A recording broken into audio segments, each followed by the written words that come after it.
त्याला फार गुरमी या जीवनाची, त्याला वाटतं मी मिळवलं हे पद, मी मिळवलं ही प्रतिष्ठा, मी मिळवला हा पैसा, मी बांधलं घर, मी घेतली गाडी. तपशीला शिरून बघ, बापाचा आशीर्वाद आहे वेड्या. काही नसतं बापाला सोडून. एकदा बाप गेला ना, इज्जतीतला रामराम राहत नाही, तर स्वार्थाचा रामराम शिल्लक राहतो.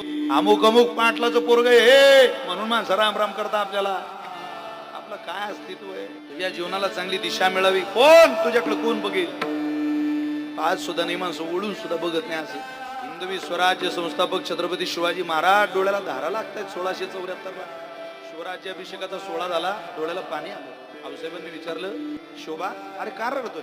तू राजा झाला, देश विदेशातली माणसं तुमचं कौतुक करायला आले, तुम्ही रडताय? काय झालं तुम्हाला रडायला? आऊसाहेब आम्ही राजे झालो, पण आम्ही राजे झालेलो बघायला तुमच्या कपाळावर कुंकू जिवंत नाही. अरे गुलामगिरी जीवन जगून ज्या बापानं स्वराज्याचं स्वप्न पाहिलं, ती स्वराज्याची भेटच मला माझ्या बापाच्या चरणावर ठेवायची.